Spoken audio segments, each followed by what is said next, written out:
Tikman! Sheesh! Nakakapagod. Hindi ko na siya inalog-alog, baka kasi madurog! Ito na nga ang pagkain, hindi nalalaos at usok-usok pa rin. Fruit and vegetable chips! Anong gagawin? Titikman! Hindi pa bukas.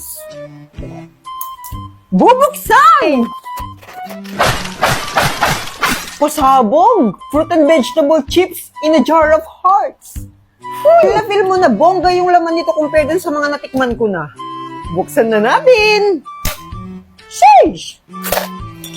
Kagi, daming okra! Tapos may apple at kalabasa. Tapos may sitaw pa. Huy! Baka mabuo ko na yung mga gulay sa bahay kubo. Ay, Joey! Ngayong nakalapag na sa ating puting plato, atin nang tigman ng mga pasneyang to. Sheesh! Unahin natin itong okra. Tignan nyo, be. Ang lulusog. Ang sarap! Promise, sobrang sarap niya at hindi nakakasawa yung lasa niya. Naku, sinasabi ko sa inyo sa mga hindi kumakain ng gulay, mapapakain kayo nito. Kaya okra, ang rate ko sa iyo ay infinity out of 10! Exit ng kalabasa. Kanina pa ako na-intriga dito eh. Nakatikim na ba kayo ng okay na kalabasa? Parang ganito yung lasa niya pero mas special. Tsaka mas sweet siya compared dun sa sweetness ng jowa. Uy! 10 over 10! Next, dried apple. Uy, ito talaga yung bonggang-bongga at bagong-bago sa paningin ko. An apple a day keeps the doctor away. Kapag binato mo ng apple si Doc, charot! Grabe! Grabe tong apple na to. May kakaiba siyang sweetness. Hindi siya basta-basta apple. Dried apple siya. Malamang. Kaya ang rate natin dito ay infinity out of 10! Uy, pasneya, tignan nyo, may pinya pa.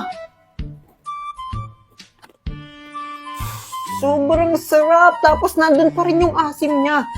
Ito yung asim na matatawag mong special. Kaya ang rate natin sa pineapple ay infinity out of 10! Tikman din natin tong sitaw.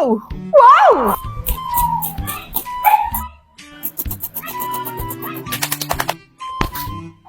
Ang rate ko dito ay infinity out of 10.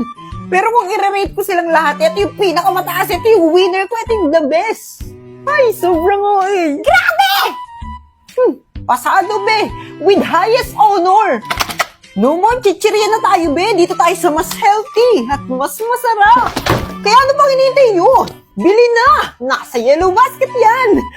Sheesh! Undas na naman mga chong! Tara sa simenteryo! Bilang paghahanda, magpintura tayo ng nicho. Kasama ko si Kuya Empoy at pipinturahan namin ng puntod ni Lolo. Inihanda na namin ng mga pintura at gamit bago umalis. Gamit namin tong motor. Malayo-layo kasi kung lalakarin pa namin. Babay na muna sa aming bahay. Gusto pang sumama ng aso ko. Kaso wag na muna, baka mangulit lang doon. Mabutit maganda-ganda ang panahon ngayon. Hindi maulan at hindi masyadong mainit. Alas 4 kasi ng hapon kami pumunta. Para palubog na yung araw. Ayan, nasa simenteryo na nga kami. Napakatahimik talaga ng buhay dito sa simenteryo. Parang ang sarap manirahan. Wala kasing chismosa dito. Kapag dito ako tumira, walang magchichismis na buntis ako. Uy, si OA. Ito na kami nagparada ng motor. At inilabas na rin namin yung mga gamit. Ang tagal na rin nung huli kami nakabisita. Kala namin magtatampo si Lolo eh. Pero ito, nakangiti pa rin siya. Pero kami muntik nang hindi makangiti. Tinambakan ba naman ng basura tong pwesto ni Lolo? Imbis na mainis at magalit, isinayaw na lang ng kuya ko. Giling-giling. Siyempre, kailangan nating linisin to.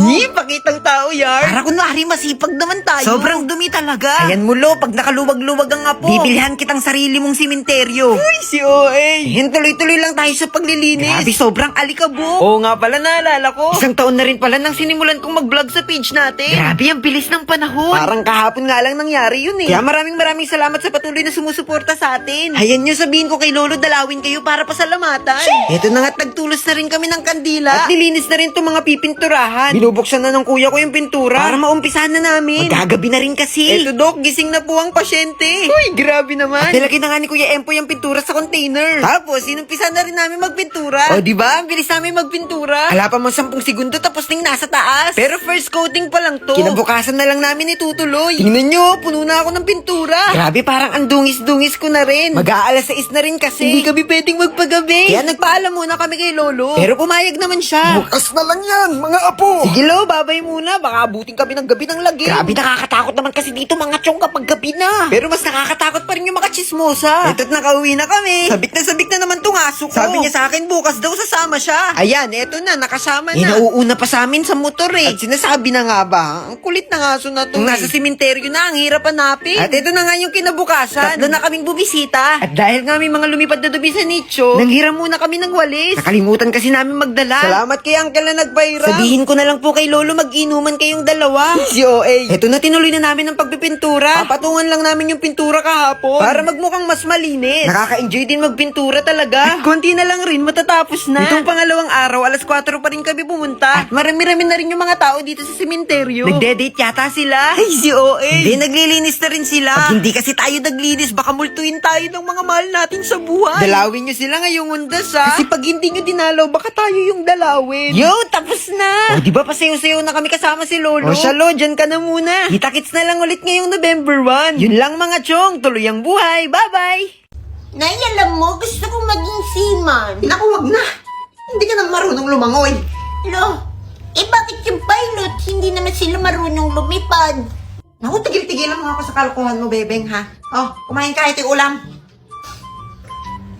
Wow, Nay, thank you very much. You know that I love chicken nuggets. Che, tayo lang yan. Ay, tuyo ba to? Akala ko chicken nuggets. Kumain ka na nga dyan, sabi ate mo. Lanay, hindi mo na naaalala? Di ba pinapunta mo si ate sa Manila, sabi mo bumili siya ng sahog ng pinakbit? Chow-chay! Puro ka na lang cellphone. Pumunta ka sa Manila, ha? Bumili ka ng sahog ng pinakbet. Tatamaan ka sa akin pag hindi ka sumunod. Sa Manila? Bakit sa Manila eh? Ang layo nun. Ano? Magre-reklamo ka? O papalayasin kita? Bilis! Punta na! Ito yung pera. Akala ko pa naginip lang yun. Wala ka niyan, Nay! Lagot! Hello, Nay! Oh, hello, nak. Hello, Nay! Kulang yung perang binagay niyo sa akin. Wala pa naman talong, kamote, kamatis, tsaka sibuyas, tsaka bawang. Paano yan? Tapos wala na rin ako papasahin pa uwi. Naku, ano nang gagawin yan? Ewan, Nay. Bakit kasi sa Manila pa? Papadala ko ng pandagdag, tsaka ipamasahe mo pa uwi. Hintayin mo dyan. Oh, padala ka na rin ng pang-shopping ko dito, ha? Che! Anong shopping? Shoppingin ko mukha mo dyan eh. Bilisan mo dyan. Oh, mag-ingat. Wow, daming pera na ya. Inutang ko lang kay Turing kanina. Utang na naman. It's KFC mukbang time! Siguruhin walang tao sa paligid para masulo ang foods! Excited na akong tikman ng mga zingers na to! Ay, teka saglit! Nauuhaw ako! Makain muna nga ng tubig! Hala! KFC Zingers! Kinikrave ko to matagal na! Uy, KFC! Favorite ko to! Ready na akong mabusog! Uy, teka! Para sa atin ba to? Siyempre! Binili ni Mama ito para sa atin! Ah, ganon! O sige! Kainan na! Uy, grabe! Itsura pa lang mukhang masarap na! Improve yung lasa ng zinger na to! Sobrang sarap! Favorite flavor ko ang barbecue! Kaya gusto ko tong smoky barbecue zinger! Panalong-panalo yung lasa! Papatalo ba ang zinger stalker ko? Siyempre hindi! Bukod sa sobrang sarap, sobrang laki din at mapapalaban tayo sa pagkain! Wow! Ang laki! Una naubos na! Oh, babay na! Mamimiss ko kayo!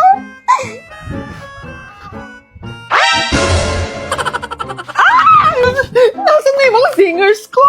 Oh, nag-KFC kayo? Kumain kayo nang wala ako? Teka! Hindi ko pa nga natikman eh! KFC zingers yun! Nasaan na? Bebeng! Dunay! Kayo ba kumain ng mga zingers ko dito? Opo! Akala ko kasi sa amin eh! Magpa-deliver na lang tayo ulit. Ay, pwede? Aba, syempre.